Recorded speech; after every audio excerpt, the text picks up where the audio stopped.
नमस्ते दोस्तों। अब संभल जाइए, क्योंकि जो कहानी मैं आपको सुनाने वाला हूं वो सिर्फ एक कहानी नहीं, बल्कि ऐसा सच्चा डर है जो आपकी रग रग में उतर जाएगा और आपकी रूह तक को हिलाकर रख देगा। 25 जून 2025 को कोलकाता के साउथ कलकत्ता लॉ कॉलेज में एक 24 साल की कानून की छात्रा के लिए वह दिन किसी डरावने सपने से कम नहीं था। जो हुआ, उसने न सिर्फ उसका जीवन बर्बाद कर दिया, बल्कि पूरे शहर में दहशत फैला दी। और हैरानी की बात ये थी कि ठीक ऐसा ही हादसा 1 साल पहले भी इसी जगह हुआ था। ये कहानी दोपहर 3-3:30 बजे शुरू होती है, जब 24 साल की एक लॉ छात्रा साउथ कलकत्ता लॉ कॉलेज पहुंची, सिर्फ परीक्षा फॉर्म भरने के लिए। एक मामूली काम जिसे हर छात्र करता है, लेकिन उस दिन मामूली कुछ भी नहीं था। कॉलेज के कुछ लड़कों ने उसे रुकने को कहा।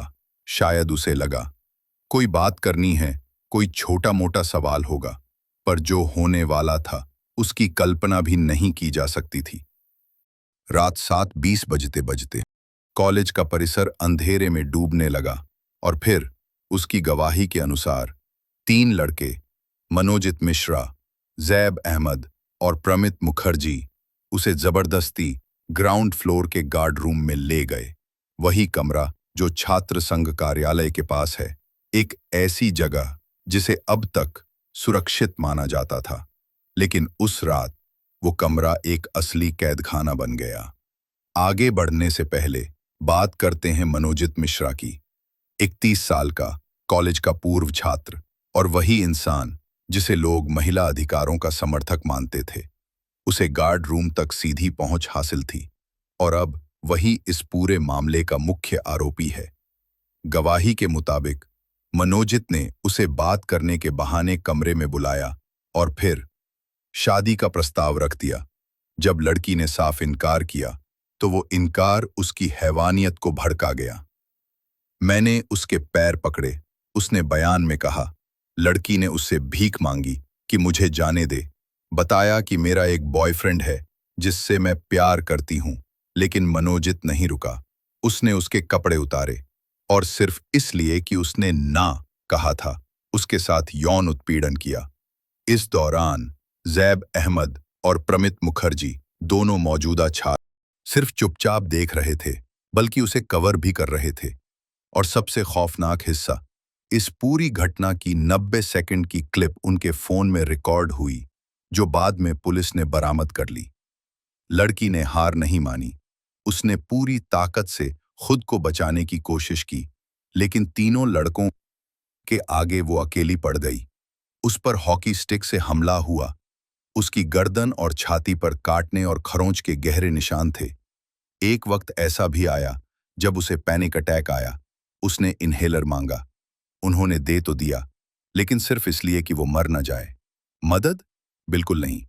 अब आप सोच रहे होंगे, क्या बाहर कोई गार्ड नहीं था? किसी ने उसकी चीखें नहीं सुनी?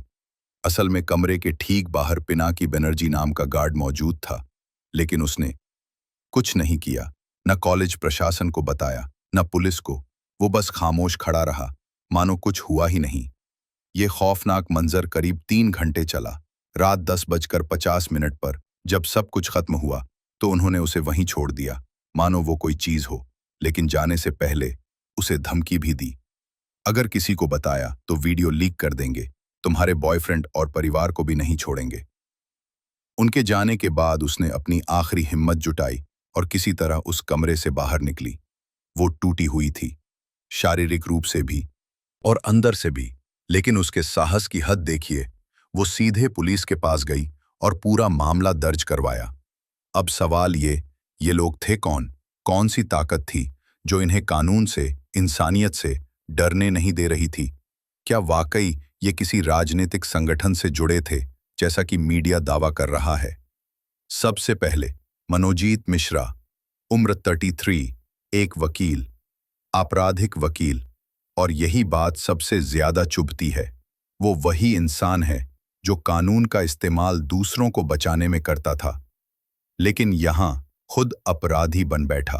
वो कॉलेज का पूर्व छात्र था, लेकिन असली ताकत उसकी राजनीतिक पहुंच थी। मनोजित तृणमूल कांग्रेस छात्र परिषद टीएमसीपी का पूर्व नेता था। सोशल मीडिया उसकी टीएमसी के बड़े नेताओं के साथ तस्वीरों से भरी पड़ी थी। लेकिन जैसे ही मामला उठा, पार्टी ने उससे पल्ला झाड़ लिया।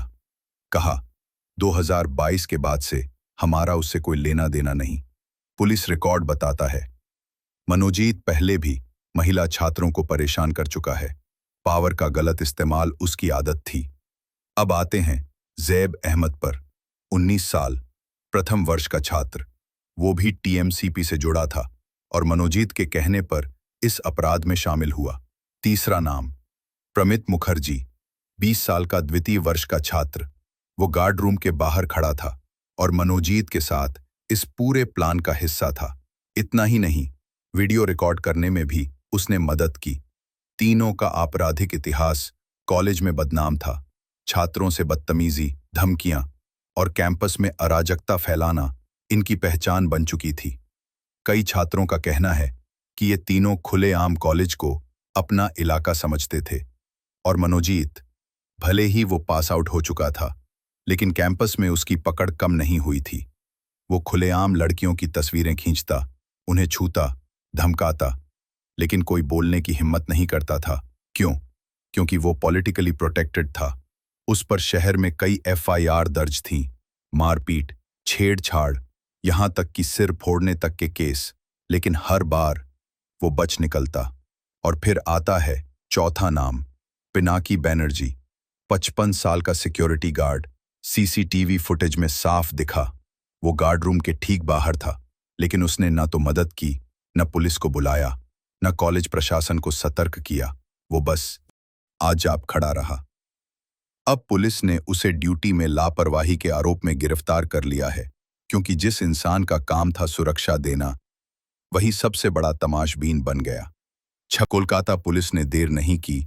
उसी शाम 7:20 पर मनोजित मिश्रा और ज़ैब अहमद को तालबागान क्रॉसिंग से धर दबोचा गया। अगली सुबह प्रमित मुखर्जी को उसके घर से गिरफ्तार किया गया। तीनों के मोबाइल जब्त हुए और इन्हीं फोनों में वो 90 सेकंड की वीडियो क्लिप मिली, जो इस पूरे अपराध की सबसे ठोस गवाह थी। 28 जून को सिक्योरिटी गार्ड पिनाकी बनर्जी भी गिरफ्तार हुआ। जांच तेज हो चुकी थी। कैसे उसे जबरदस्ती उस कमरे में घसीटा गया। मेडिकल जांच इटलाक नेशनल मेडिकल कॉलेज में हुई। वहां भी सब कुछ मेल खा गया। गर्दन पर खरोंच, शरीर पर काटने के निशान और अंदर तक घाव। इस बीच कोलकाता की सड़कों पर आक्रोश फूट पड़ा। छात्र, वकील, एक्टिविस्ट सब न्याय की मांग करते हुए सड़कों पर उतर आए। कॉलेज की क्लासेस सस्पेंड कर दी गईं, परिसर को पूरी तरह सील किया गया और लड़की को उसी गार्ड रूम में ले जाकर क्राइम सीन रिक्रिएट करवाया गया। 1 जुलाई तक तीनों मुख्य आरोपी पुलिस कस्टडी में थे। पिनाकी बनर्जी पर भी लापरवाही के तहत केस दर्ज हो चुका था। इस मामले ने सिर्फ एक लड़की की जिंदगी नहीं बदली, बल्कि पूरे सिस्टम की पोल खोल दी। एक ऐसी जगह जिसे सुरक्षित माना जाता था, वहीं सबसे बड़ा अपराध हुआ।